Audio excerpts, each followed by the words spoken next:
3장 1절부터 6절 말씀 되겠습니다.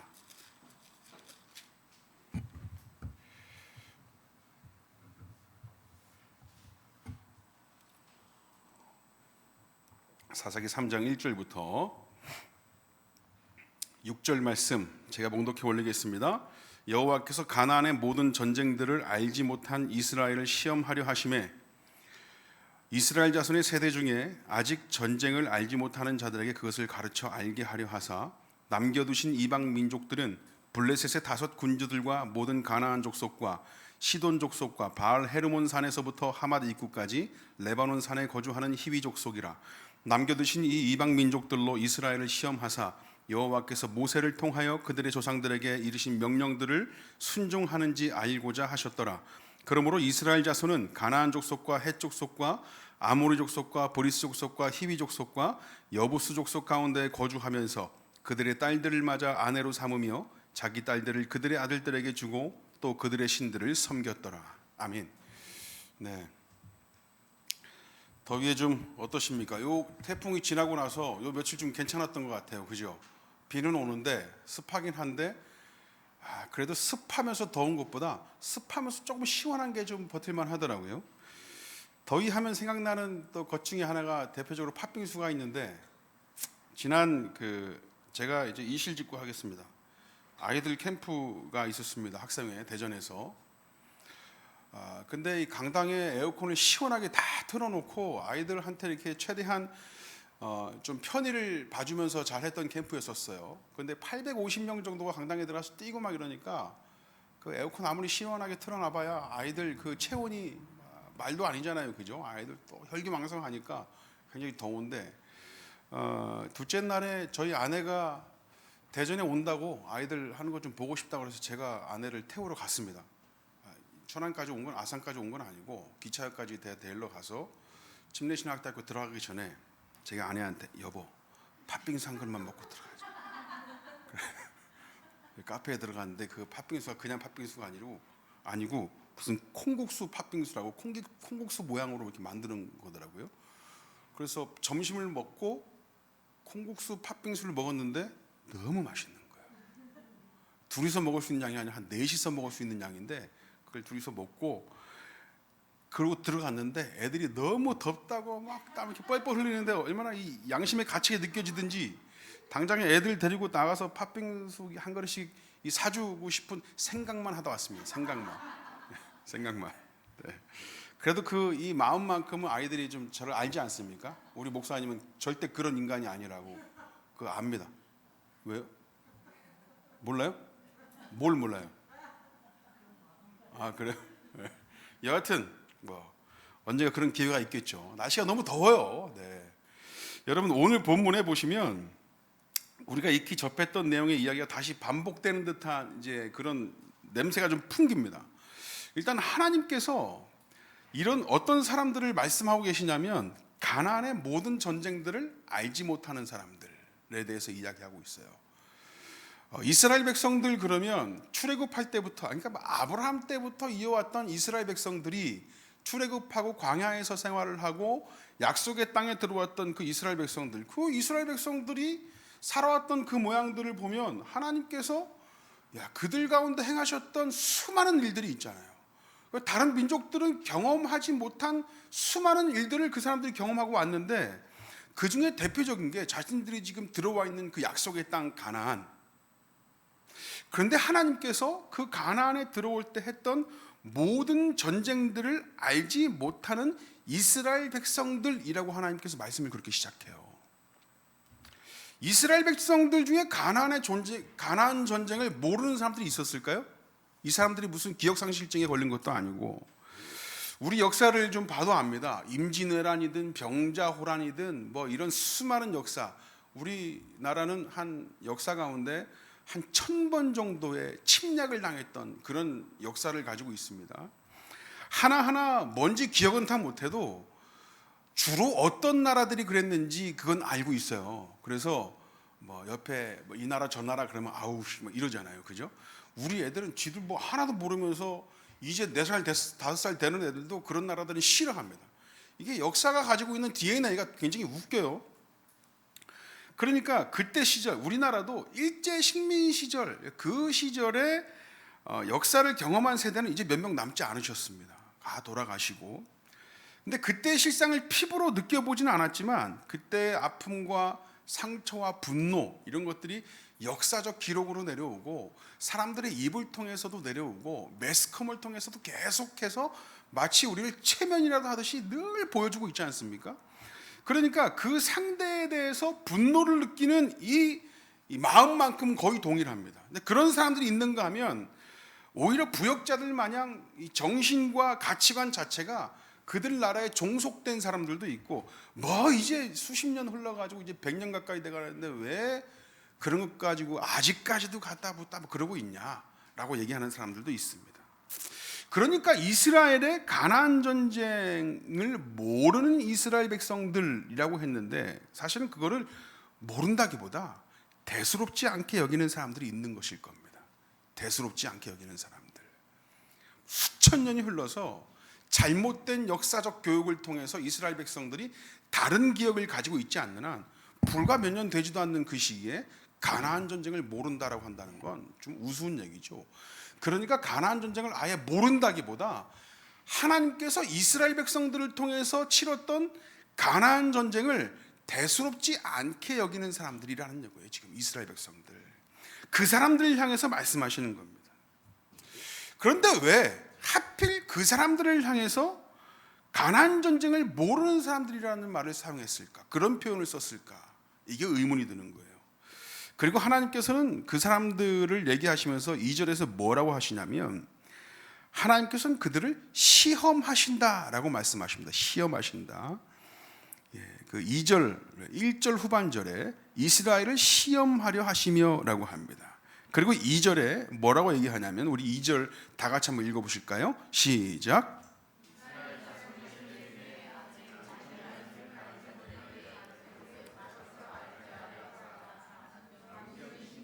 민족들은 이라고 하고 말씀이 끝납니다. 그러니까 하나님께서 가나안 전쟁을 모르는 이스라엘 백성들을 시험해서 그 전쟁을 모르는 사람들에게 그 전쟁을 알게 하는 게 목적이래요.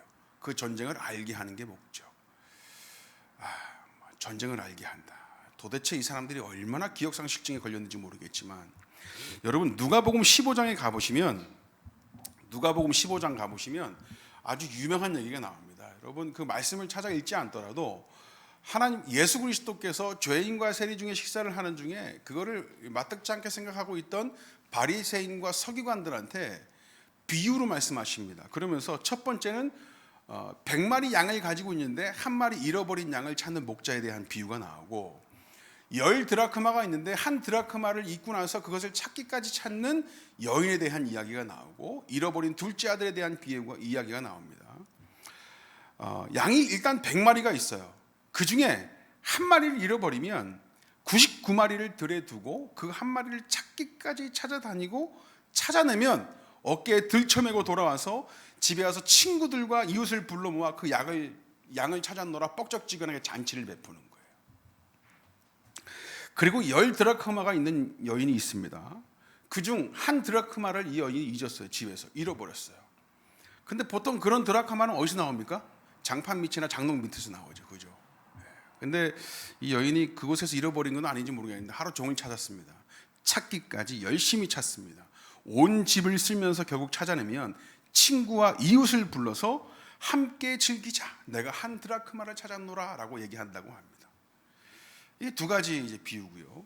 근데 둘 다 그러고 보면 그 양 한 마리, 그 한 드라크마, 그거 얼마나 된다고 하나씩 찾아놓고 벗과 이웃들을 불러 모아서 잔치를 하겠어요. 이걸 배보다 배꼽이 크다고 하는 겁니다. 배보다 배꼽이 크다. 여러분 어린 양 한 마리, 100마리 중에 어린 양 한 마리 잃어버린 거 그거 찾아왔다고 잔치를 해버리면 그 찾아온 어린 양을 잡아가지고 고기로 만들어야 되는 겁니까? 그것도 아니고 그거 내놓을 것도 아니고 사람들 불러 모았으면 사람들도 많으니까 적어도 소 한 마리는 잡을 거 아니에요. 양 한 마리 잡았다고 소 한 마리를 잡습니다. 드라크마도 마찬가지예요. 하루 종 그 드라크마는 뭐 지금으로 따져도 하루 품삯 정도밖에 되지 않는다고 합니다. 그 하루 품삯 정도 되는 그 금액을 찾았다고 친구와 이웃들을 다 불러 모아 짜장면 한 그릇씩 다 시켜줘도 그거 다 쓰는 거예요, 돈. 근데 그런 기쁨을 가졌다라고 얘기하고 있어요. 그리고 마지막으로 우리가 접하는 비유가 누가복음 15장에서 잃어버린 둘째 아들에 대한 이야기인데, 이 녀석이 아직 죽을 때도 안 된 아버지한테 가서 재산을 물려달라고 얘기합니다. 아버지 죽을 때도 안 됐어요. 이 당시에 유대인들 사고방식에서는 그들 전통 가운데서 아직 돌아가실 때가 안 된 아버지한테 재산을 내놔라 그러면 아버지 얼른 돌아가세요 라는 소리니까 얘는 돌을 맞아 죽어도 되는 존재입니다.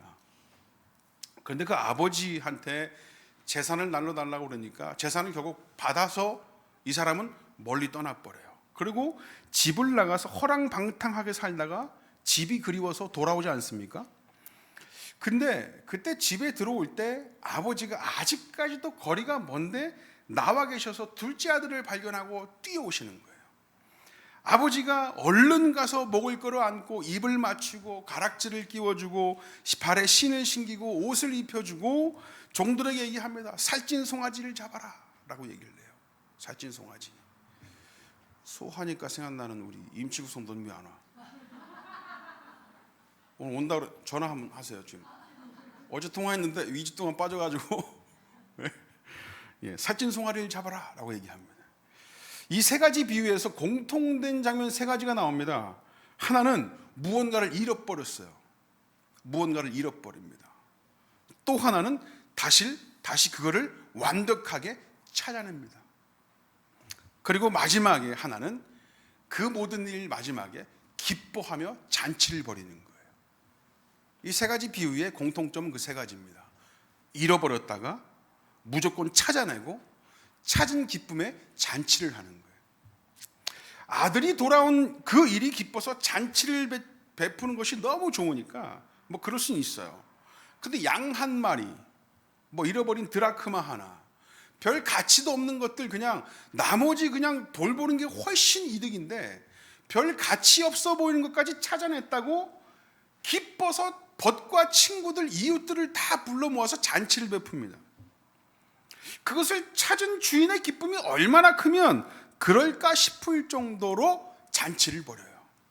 그러니까 이것은 죄인 하나가 돌아오길 기다리시는 하나님 아버지의 오래 참고 기다리시는 신실하신 심정을 담고 있는 비유인 거예요. 예수님께서 바리새인과 서기관들을 향해서 야, 하나님 아버지가 어떤 분인지 아느냐? 어떤 분인지 알아? 죄인 하나. 그 죄인 하나가 돌아오기까지 정말 오래 참고 인내하시고 기다리시는 분이야. 그래서 그 죄인 하나가 돌아와도 너무 기뻐서 온 잔치를 들썩이게 만드는 잔치를 베풀면서 기뻐하실 분이야. 이런 하나님의 심정을 설명하고 있는 겁니다. 그렇게 하나님 아버지께 돌아온 죄인 하나가 그 어떤 가치보다 귀하고 소중한지를 그 심정을 담고 있는 이야기다라는 것이죠. 누가복음 15장에는요 또 독특하게 대표적으로 이 세 가지 비유 외에 예수님께서 이 비유를 들려주고 계시는 상대인 바리새인과 서기관들을 나타내고 있는 맏아들에 대한 이야기도 하고 있습니다. 잃어버린 둘째 아들 돌아올 때 그 아버지가 얼마나 그 아들이 돌아오길 원했으면 거리가 먼 데서부터 기다리다가 둘째 아들이 돌아왔을 때부터 먼저 발견해서 끌어안고 입을 맞추고 가락지를 끼웠을까.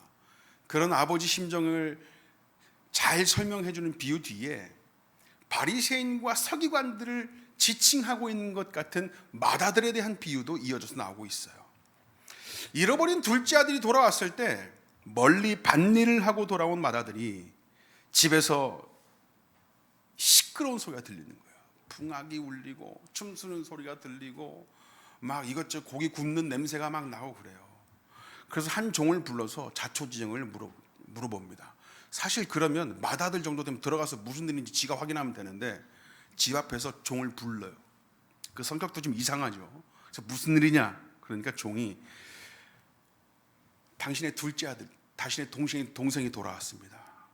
그 동생을 아버지가 한참을 끌어안고 엉엉 울면서 입을 맞추고 가락지를 끼워주고 신발을 신기고 옷을 새로 입히고 살찐 송아지를 잡으라고 해서 이렇게 잔치를 베풀고 있지 않습니까? 그 얘기를 듣고 있었던 이 녀석이, 이 맏아들이 불같이 화를 내는 거예요.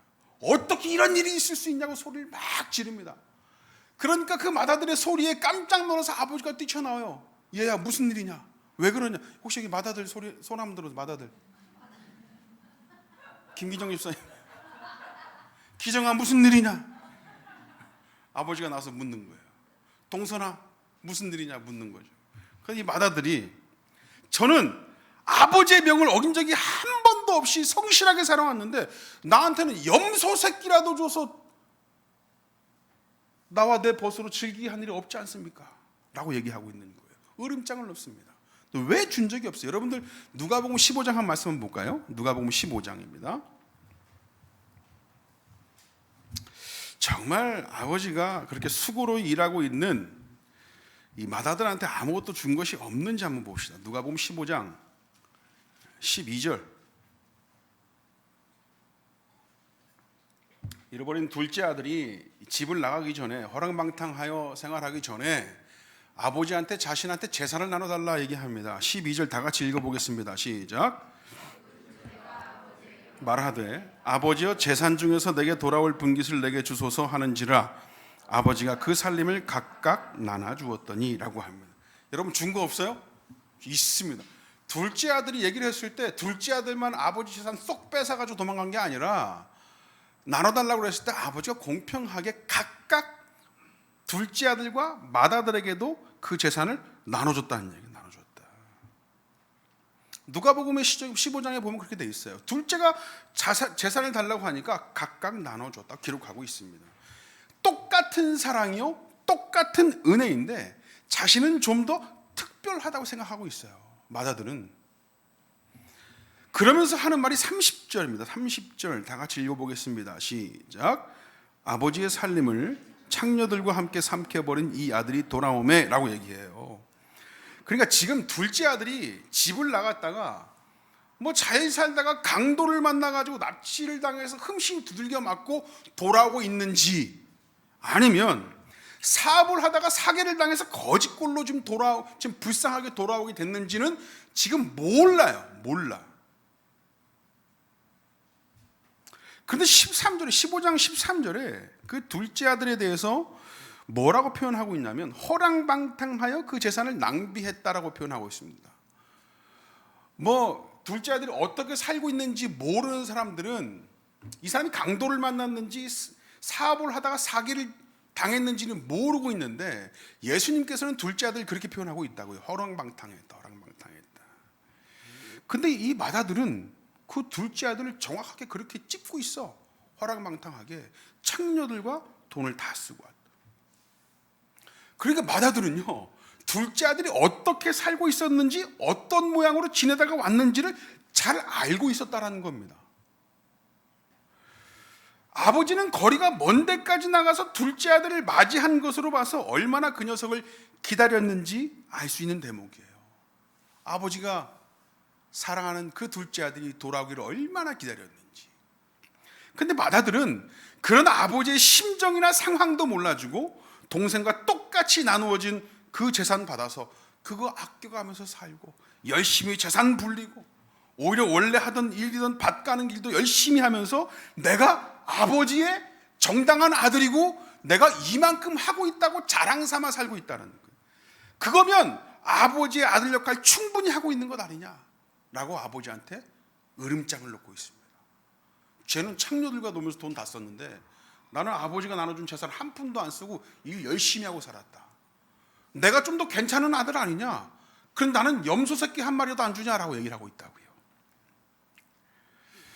그런데 예수님께서 이 비유를 말씀하신 이유는 하나님 아버지의 심정이 무엇인지 아느냐? 바리새인과 서기관 니들이 하나님 말씀대로 사는 놈들이고 그걸 가장 잘 아는 놈들이라고 한다면 내가 지금 함께 식사하고 있는 이 죄인과 세리들을 어떤 마음으로 품어야 되고 어떤 마음으로 바라봐야 되는지 알 수 있지 않느냐. 손가락질만 하지 말고 하나님 품에 돌아올 수 있도록 해야 되는 것 아니냐라고 얘기하고 계시는 거예요. 그들을 나와 같이 품어주고 회개할 수 있도록 도와주었어야 된다고 말씀해주고 있는 거랍니다. 그것이 하나님의 심정이다. 니들 말씀 잘 지키고 율법 잘 지키고 누구보다도 종교적 행위를 그렇게 잘하고 있다고 자랑하고 있는데 도대체 왜 하나님 아버지의 심정을 모르고 있느냐라고 말씀하고 있는 거예요. 제가 지금 하나님의 심정이라고 했습니다. 하나님의 뜻. 오늘 본문으로 돌아오겠습니다. 1절에 여호와께서 가나안의 모든 전쟁들을 알지 못한 이스라엘을 시험하려 하시며, 2절입니다. 이스라엘 자손의 세대 중에 아직 전쟁을 알지 못하는 자들에게 그것을 가르쳐 알게 하려 하사. 여러분, 시험하신 이유가 그 전쟁을 알게 하겠다라고 하시는 겁니다. 그 전쟁을 알게 하겠다. 그 승리한 전쟁의 핵심이 뭐예요? 승리한 전쟁의 핵심. 여러분, 간혹 특별히 우리의 관심을 끄는 것은 가진 것 없고 훈련된 적 없고 오합지졸이었던 이스라엘이 승리했다는 그 내용에 눈이 갑니다. 모세도 그렇고 여호수아도 그렇고 이스라엘을 이끄는 그 지도자에게 하나님께서 강하고 담대하라라고 했거든요. 용기를 가져라. 아무것도 할 수 없는 존재고 가진 것 없고 힘도 없지만 강하고 용기를 가져라. 강하고 담대해라. 내가 그거 함께 하겠다. 어려운 중에 할 수 있다. 그런 믿음을 가져라. 믿는 자에게 능치 못함이 없다. 불가능을 가능케 한 그 믿음에 우리의 관심이 온통 가 있습니다. 그 기적. 그래서 우리 생의 가장 큰 관심은 언젠가는 우리에게 일어날 기적들이고 이 기적을 가능케 하시는 확신이요 믿음에 가 있습니다. 홍해를 건넌 세대의 그 이야기를 들어봤지만, 그러면서 자랐지만 그게 무엇인지 모르는 세대, 그 세대들도 결국 마른 요단강을 건너서 약속의 땅에, 그 첫 땅인 길갈에서 12돌을 기념해서 할례를 받았었잖아요. 그들의 눈을, 그것을 증명하는 12돌이 늘 서 있습니다. 그 자리에. 요단의 동편 땅에 정착한 루벤 지파, 갓 지파, 므낫세 반 지파가 요단을 건널 때는 그 상태가 어땠는지 기록은 되어 있지 않지만, 다시 동편에 돌아갈 때 그들이 최초 밟았던 약속의 땅 초입인 길갈로 모였을 거예요. 이제 이스라엘 땅에, 자기가 요단 동편에 있는 그 땅에 정착하게 하옵소서. 우리가 이것으로 끝나는 것이 아니라 우리도 요단강 건너가서 이스라엘 백성들과 그 정착할 수 있는 가나안 전쟁을 다 앞에서 치르겠습니다. 열심히 싸웠잖아요. 전쟁이 다 끝난 것 같으니까 우리 이제 돌아갑니다 라고 했다고요. 요단 동편으로 돌아갈 때 어디로 돌아갈까요? 내가 루벤 지파라고 해도 길갈로 갔을 거예요. 길갈에서 모여서 이제 자신이 정착받은, 자신에게 분배받은 땅, 요단강 동편으로 건너갈 때 혹시 그렇게 생각하지 않았을까요? 이 땅 건너올 때 요단강을 마르게 하셨는데 우리가 건너갈 때도 혹시나 하나님께서 마르게 하시지는 않을까, 그런 기적을 기대하지 않을까요? 그래서 혹시나 모여가지고 기도 한번 해보자 얘들아. 요단강 건너가, 하나님 요단강 건너갑니다. 그러면서 이런 저런 미사오고로 하나님께 기도 다 하지만 눈을 딱 떴을 때 요단강이 말라 있기를 바라면서 기도 열심히 했는데 마르긴 뭘 말라. 어찌됐건 요단강을 건너갔겠죠, 그죠?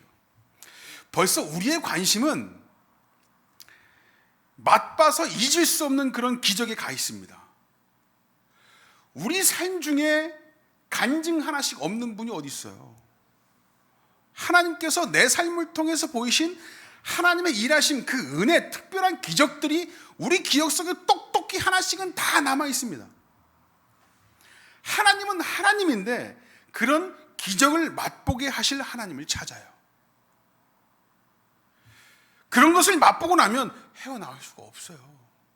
내 힘으로 할 수 없는 그 일을 하나님께서 해결해 주시는 그 맛, 그 기적, 와, 그 맛을 어떻게 있습니까? 그러니까 다시 한번 기적을 맛보게 해달라고 하나님께 기도하는 거예요. 하나님, 부흥을 맛보게 하옵소서라고 기도하는데 부흥을 할 만한 지들 자세, 지들 삶은 하나도 신경 안 쓰고 왜 이렇게 부흥을 안 시켜주냐고 하나님께 으름장 교회들.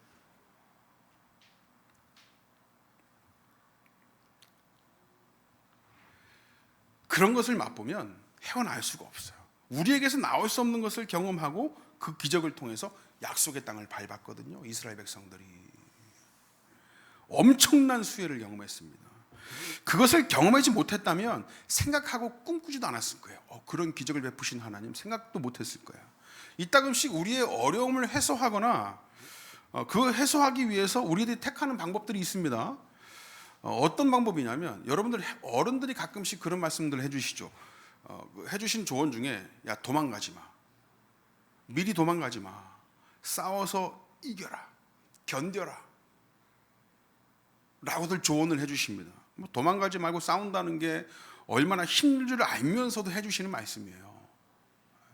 그러면서 성장하는 거라고. 그 어른들이 보통 그 어른들 삶을 젊었을 때의 삶을 보면 얼마나 고군분투하고 싸우셨겠어요. 그렇게 성장해 오셨거든요. 그러니까 싸워보지도 않고 맞닥뜨려 보지도 않고 도망을 가고 모른 척하고 숨어버리면서 그 일을 해결해버리면 다음에도 동일한 수준의 어려움이 왔을 때 그 사람은 또 숨어버리고 도망을 갑니다. 그게 정답이라서가 아니라 그렇게 해서 해소를 하고 마음에 충족이 되었기 때문에 그 방법 이상을 보지 못하는 거예요. 자신이 경험했던 것 중에 그게 가장 깔끔했거든. 도망가니까 시간이 해결해 주더라 이거야. 그러니까 다음번에도 도망가서 시간을 기다리는 것밖에 없어. 그 사람한테는 맞서 싸워서 이겨서 머리 깨질 때까지 버티는 건 없어. 그 사람한테.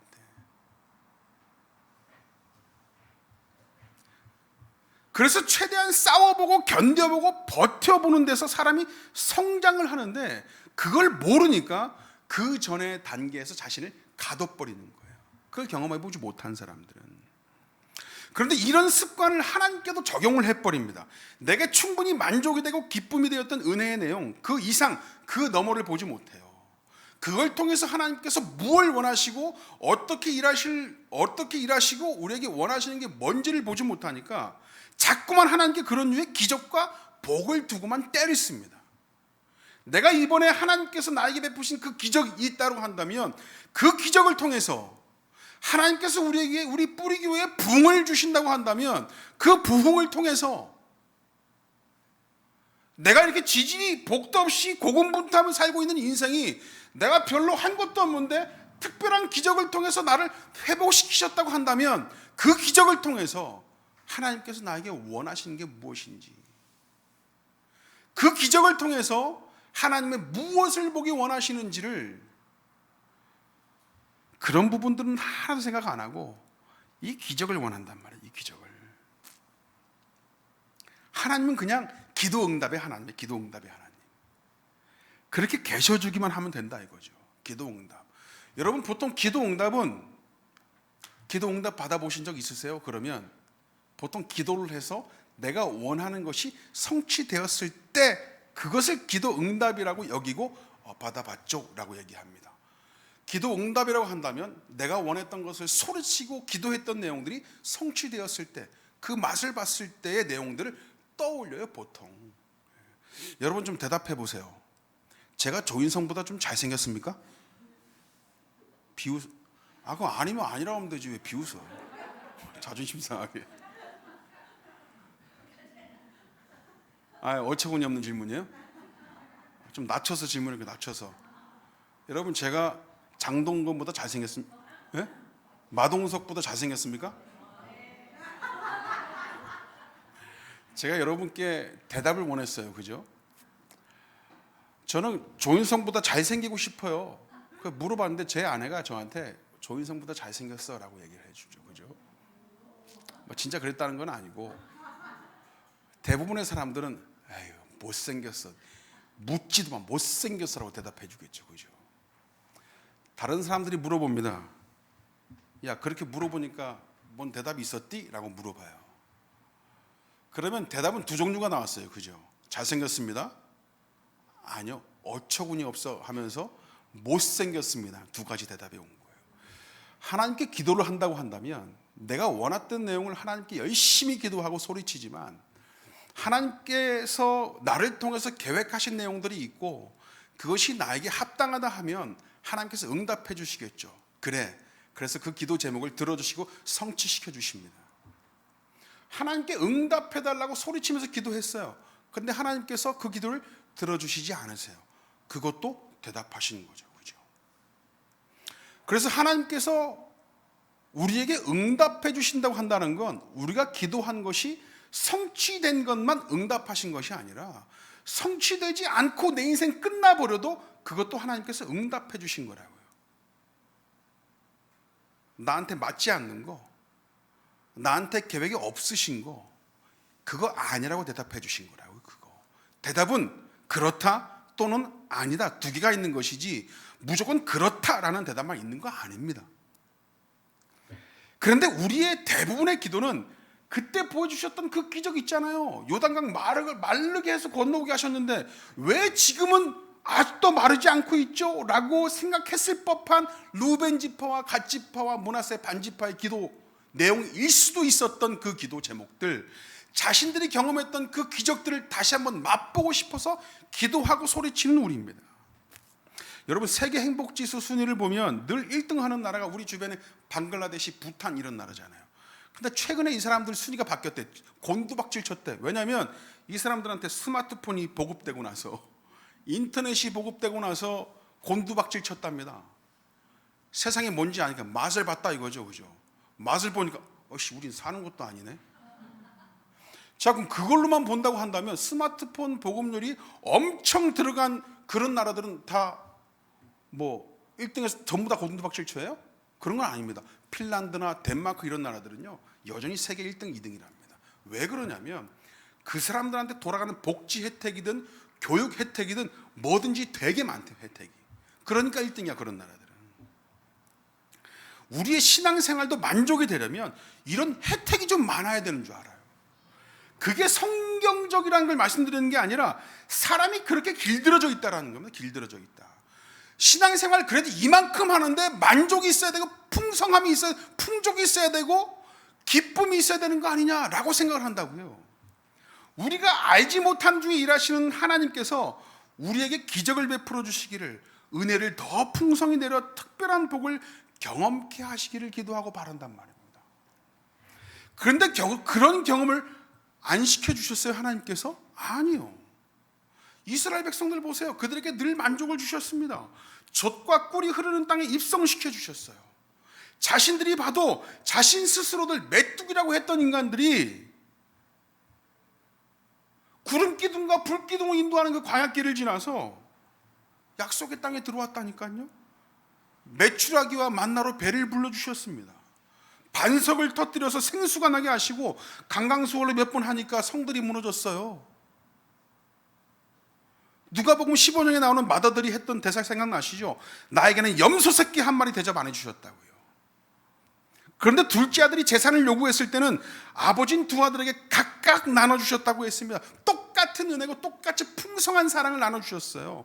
이미 많은 것을 가지고 이미 많은 것을 누리고 배부르게 평안을 누리고 있던 자가 충분히 아버지의 아들로 인정받고 그 사랑을 풍성히 받고 있으면서도 불구하고 불평하고 있더라는 거예요. 왜 그렇다고요? 왜? 아버지 마음을 모르니까. 아버지 마음을 모르니까. 아버지는 늘 기적을 베풀어야 되고, 아버지는 늘 피를 철철 흘려야 되고, 아버지는 밤마다 늘 지쳐서 잠들어야 돼. 그래야 아버지인 줄 알아, 이 녀석들이. 하나님도 늘 눈에 보이게 일을 하셔야 되고, 하나님도 늘 눈에 보이게 우리한테 기적을 베푸셔야 되고, 그래야 하나님인 줄 안다니까요. 왜 그러냐면 그 하나님의 마음을 몰라서 그래요. 지금 하나님께서 이스라엘 백성들을 향해서 가나안의 모든 전쟁들을 알지 못한다 라고 말씀하신 그 이유가 바로 여기에 있습니다. 단순히 절대 이룰 수 없던 승리를 맛보게 하신 기적의 하나님을 알게 하시려는 것이 아니라, 왜 한두 번도 아니고 계속해서 기적을 보이시고 수도 없이 많은 전투에서 승리를 맛보게 하시고 그 땅에 들이셨는지를, 그 하나님의 계획을 알게 하고 그 하나님의 마음을 알게 하시려 한다는 말입니다. 여러분, 도저히 우리 안에서 가능성을 찾을 수 없는 이 구원이라는 선물이 우리에게 왜 필요합니까? 왜 필요해요? 죄인인지도 모르고 죄 짓고 사는 우리를 하나님께서 왜 의롭다 하신 기적의 자리로 올려놓으셨냔 말입니다. 4절 말씀 볼게요. 4절 다 같이 시작.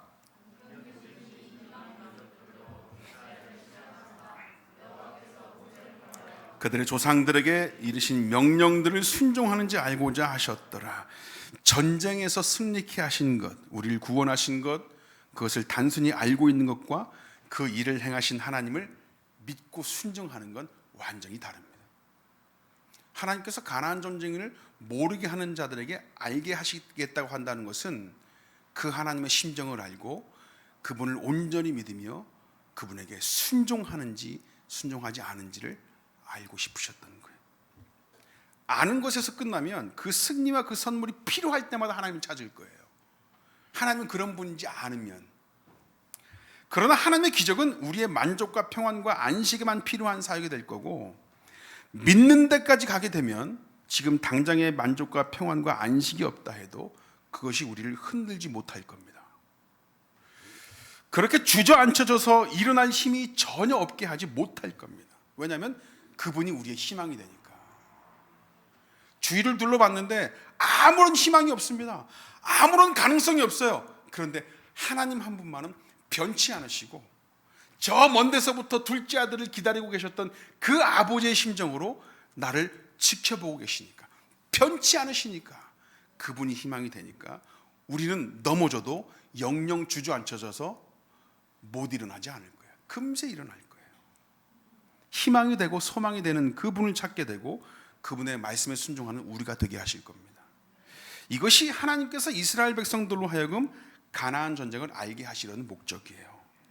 내가 그 하나님이고 너희를 살린 하나님이고 너희들이 누리는 그 선물을 준 이가 바로 나다라고 하는 것이죠. 그래서 선물을 찾는 이가 되게 하지 않고 선물을 주신 이인 하나님을 찾고 예배하고 그분의 말씀에 순종하게 하기 위함이라는 겁니다. 우리의 구원이 누구로부터 왔습니까? 하나님으로부터 예수 그리스도를 통하여 왔습니다. 그래서 우리는 우리의 목적은 저 천국이고 그곳에 입성해서 모든 것을 보상받는 것이 아니라 선물인 그 천국을 바라보지만 그 선물을 기쁨으로 누리면서 이 기쁨을 주신 하나님을 더욱 찾는 것이고 그 하나님을 예배하는 것을 더 큰 기쁨으로 여기는 자리에 있는 겁니다. 저 천국이 목적이 아니라 저 천국으로 인도하시는 하나님을 목적으로 두고 있는 자들이에요. 저 천국이 목적이면 저 천국으로 인도하는 또 다른 수많은 신들이 있다고 한다면 또 다른 신들한테 간다니까. 여러분, 우리가 아직 그런 지식까지 동원하지 못해서 그 수준까지, 그 지경까지 올라가지 못해서 다른 신들이 있으면 어떡할 거예요? 어떻게 할 거예요? 그럼 그런 신들 찾아갈 겁니까? 여러분, 그 천국이란 복의 내용에 취해 있으면 당장에 나를 위로하는 수많은 복의 내용에 빠져 있으면 그걸 주는 사람한테, 그걸 주는 조건한테 정신 팔리게 돼 있다니까요. 근데 그걸 주는 이가 누구냐 하는 거예요. 그 사실을 알고 믿는다고 한다면 그 하나님을 버리지 않고 그 하나님만 붙잡는 우리가 될 거예요. 저 천국이 목적이 아닙니다. 하나님을 목적으로 두는 자들이고 그분을 예배하는 자라는 얘기입니다. 그게 가나안 전쟁을 아는 것이고 우리가 치르는 수많은 영적 전쟁의 의미를 아는 자들입니다. 그 하나님께 감사하는 우리가 되길 원합니다. 우리 다 같이 자리에서 일어나셔서 함께 찬양하길 원합니다. 찬양